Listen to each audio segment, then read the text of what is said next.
নমস্কার। শনি আগামী 30শে জুন থেকে বকরি হবে এবং এটা 5 মাস পর্যন্ত চলবে, অর্থাৎ 15ই নভেম্বর 2024 পর্যন্ত। চলুন আজকে আমরা জেনে নেব শনি মহারাজের কি কি প্রভাব পড়তে চলেছে আপনার ভাগ্যস্থান, আপনার কর্মস্থান এবং আপনার অর্থনৈতিক জায়গার উপরে কি ভালো মন্দ প্রভাব থাকবে। শেষে কিছু টোটকা এবং টিপসও থাকবে, পুরো অনুষ্ঠানটা দেখবেন। এবার চলে আসছি যাদের মিথুন রাশি বা মিথুন লগ্ন। শনির এই বকরি অবস্থান আপনাদের জীবনে কি পরিবর্তন আনতে চলেছে চলুন আমরা জেনে নেব। দেখুন, মিথুন রাশির নবম স্থানে বকরি হচ্ছে শনি মহারাজ, এবং এই সময়ে আপনাদের মধ্যে আমি কিছু জায়গায় ইতিবাচক দিকও যেমন পাবো, কিছু নেতিবাচক দিকও কিন্তু আমি তুলে ধরার চেষ্টা করব, তাই ঘাবড়াবেন না। উপায়গুলো আপনাকে আমি শেষে বলছি। ভালো মন্দ সব ফলটুকু আপনি জানবেন, শুধু ভালো জানবেন তা তো হতে পারে না, নেগেটিভ জিনিসটাও আপনার জেনে সেটাকে ভালো করার চেষ্টা আপনাকে করতে হবে। এবার দেখুন, এই মিথুন রাশির জাতক বা জাতিকা যারা আছেন বা মিথুন লগ্নের, এই মিথুনের অধিপতি হচ্ছে বুধ। এবার সমস্যাটা কি হচ্ছে, এখানে কিছুটা আপনার আত্মবিশ্বাসের অভাব দেখা দিতে পারে, এবং এই 5 মাস আপনাকে আমি বিশেষভাবে সতর্ক থাকতে বলছি। একটু তাড়াহুড়ো কম করে, মন স্থির করে আপনি যদি কাজে এগিয়ে যেতে পারেন তাহলে আপনার সফলতা সুনিশ্চিত। তাড়াহুড়োটা করবেন না, এটা আমি বারবার বলছি। মান সম্মান কিছুটা কমে যাওয়ার সম্ভাবনা রয়েছে। কোনো তৃতীয় মানুষ, কোনো ছিদ্রান্বেষী মানুষ কিছু সমস্যায় আপনাকে ফেলতে পারে, তার জন্য বারবার বলছি প্রতারণার শিকার হতে পারেন। সেখানে বিবেচনা করে ভালো মন্দ বুঝে শুনে তারপর আপনি সেই কাজ সুসম্পন্ন করার চেষ্টা করুন। চাকরিজীবী যারা আছেন, সেই সমস্ত জাতক বা জাতিকা যারা আছেন, কর্মক্ষেত্রে কিছুটা সমস্যা আসতে পারে, সেখানে যতটা পারবেন আপনি সুসম্পর্ক বজায় রাখার চেষ্টাও আপনাকে করতে হবে। তবে একটা দিক ভালো, আপনার অর্থনৈতিক জায়গাটা কিন্তু মজবুত থাকছে, সেখানে খুব একটা খারাপ পরিস্থিতি আমি দেখছি না, বরং বলা যেতে পারে অর্থ কিন্তু আপনার আসবে। বুদ্ধি প্রয়োগ করে যদি কাজ করতে পারেন সেখানে এই পরিস্থিতির অনেক আপনি সামাল দিতে পারবেন।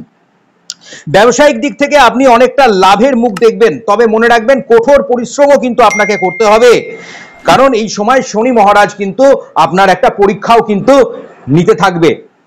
দাম্পত্য জীবনে জীবন সঙ্গীর সঙ্গে কিছুটা সময় কথা কাটাকাটি কিছু জায়গায় হতে পারে, আর এর ফলে কিছুটা মানসিক অবসাদ তার মুখোমুখি আপনি হতে পারেন। ইনভেস্টমেন্ট করবেন অবশ্যই, যারা লং টার্মে স্টক মার্কেটে ইনভেস্টমেন্ট করছেন তাদের ক্ষেত্রে বলা যেতে পারে সময় ভালো, তবে হুটোপাটি তাড়াহুড়ো করে না করাই সেক্ষেত্রে আপনার ভালো হবে। সন্তানের জায়গায় বেশি করে নজর রাখার চেষ্টা করুন। সকলের জন্যই কিন্তু আমি এই 12টি রাশির জন্য বা 12টি লগ্নের জন্যই কিন্তু আমি কিন্তু এই টিপসটা দেবো। এমনটাই নয় যে একটা রাশির লোক করতে পারবে না, একটা রাশির লোক করতে পারবেন না। চলুন এবার জেনে নিই, যাদের ভালো আছে তারা তো করবেনই এই উপায়গুলো, আর যাদের ক্ষেত্রে শনির প্রভাব নেগেটিভ আছে, খারাপ চলছে, 7.5 ঢাইয়া চলছে, বা কোনো পরিস্থিতি এই যে জটিল আসছে, ভালো মন্দ আসছে, সেক্ষেত্রেও আপনি করতে পারবেন। প্রথমেই আমি 1 নম্বর উপায় আপনাকে বলছি, সেটা করুন, দেখুন কতটা ভালো ফল পাবেন। প্রতি শুক্রবার এবং শনিবার বাড়ির দক্ষিণ দিকে সর্ষের তেলের প্রদীপ জ্বালিয়ে দেন, এবং প্রদীপে একটু আপনি কালো তিল ফেলে দেবেন। যদি প্রদীপটা আপনি মাটির প্রদীপ জ্বালান তাহলে খুব ভালো হবে, এবং শুক্রবার এবং শনিবার পরপর 2 দিন এই প্রদীপটা কিন্তু প্রতি সপ্তাহে জ্বালিয়ে দেবেন। তারপর রবিবার করে সেই প্রদীপটা জলে বা কোনো মাটিতে দিয়ে দেবেন। আবার প্রতি সপ্তাহে এইভাবে রোল করতে থাকবেন, অর্থাৎ পাল্টাতে থাকবেন। শুক্র শনিবারে পরপর প্রদীপটা দেবেন। দেখবেন দক্ষিণ দিকের অবস্থানে বাস্তুতে কোনো নেগেটিভিটি আছে, মানসিক যন্ত্রণা আছে, অর্থনৈতিক ক্লেশ চলছে, আপনার শারীরিক দিকটা প্রবলেমে আছেন, তাহলে সেখান থেকে আপনি অনেকটা ভালো ফল, আপনি নেগেটিভিটির জায়গাটা অনেকটা আপনার কমবে, একটা পজিটিভ ঊর্জা বা এনার্জি পাবেন। বাড়িতে পারলে অবশ্যই একটি দক্ষিণাবর্ত শঙ্খ বাড়িতে স্থাপন করুন। আপনি বাঁ হাতে বা বাঁ পায়ে এটি কালো বা নীল রঙের ধাগা কিন্তু ধারণ করে রাখবেন, তাহলে কোনো কুনজর, খারাপ প্রভাব আপনার কম থাকবে। শনির শুভ দৃষ্টি, শুভ প্রভাব কিন্তু আপনার থাকবে। আপনার নিজের ন্যাটাল চার্ট ভালো করে, জন্মপত্রী ভালো করে দেখে তবেই শনির কোনো গ্রহ রত্ন ধারণ করবেন, কোনো কবচ নির্মাণ করবেন। কেউ বলে দিল আপনি হঠাৎ করে কিছু করে নিলেন, সেটা নয়। তার জন্য অবশ্যই চেম্বারে আসতে হবে। যারা চেম্বারে আমার সঙ্গে পরামর্শ নিয়ে থাকেন তাদের ক্ষেত্রে আমি বলে দিই, অনলাইনের ক্ষেত্রেও যারা পরামর্শ নেবেন তাদের ক্ষেত্রেও কিন্তু আমি সম্পূর্ণ ডিটেলসটা বলে দেবো। পারলে অবশ্যই দক্ষিণা কালীকে স্মরণ করবেন। দক্ষিণা কালীর যে মন্ত্র বা জপ আছে সেটাকে আপনি করতে পারেন। তার জন্য দেবী কবচ, দেবী শক্তির আরাধনা দরকার পড়বে। যদি প্রয়োজন মনে হয় ভালো জ্যোতিষ পরামর্শ নিয়ে আপনার ন্যাটাল চার্টে যদি কোনো নেগেটিভ পরিস্থিতি থাকে, যিনি দেখে বলে দেবেন, তার কাছ থেকে সেগুলো ভালো করে আপনি জেনে নেবেন। দান ধ্যান শনির যতটা পারবেন করবেন। 4 নম্বর যেটা বলছি, দান ধ্যানটা কিন্তু আপনি করবেন।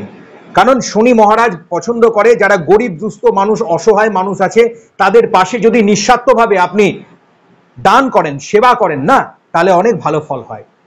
গুরুজনের প্রতি সম্মান দেখাবেন। শনি সবসময় মাথা নত করতে শেখায়। শনি অহংকারীকে বলে তুমি মাথা নত করো, তোমাকে আমি রাজতুল্য সম্মান আগামী দিনে দেবো। আর যারা এই অহংকার নিয়ে চলে তাদের কিন্তু পতন হয়।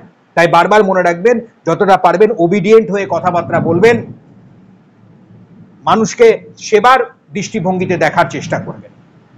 শনিবার পারলে অবশ্যই আপনি এই কাজগুলো করবেন। তাছাড়াও প্রতিদিনই এই কাজগুলো, যেমন দান ধ্যানের কাজ, কিন্তু করতে পারেন। ভালো থাকবেন, সুস্থ থাকবেন, প্রতিপত্তিকে ভালো রাখার চেষ্টা করবেন। অনুষ্ঠান ভালো লাগলে অবশ্যই চ্যানেলটিকে দেখবেন, সঙ্গে থাকবেন, সাবস্ক্রাইব করে রাখুন, পাশে থাকুন, নোটিফিকেশনটিকে অন করে দেন। নমস্কার।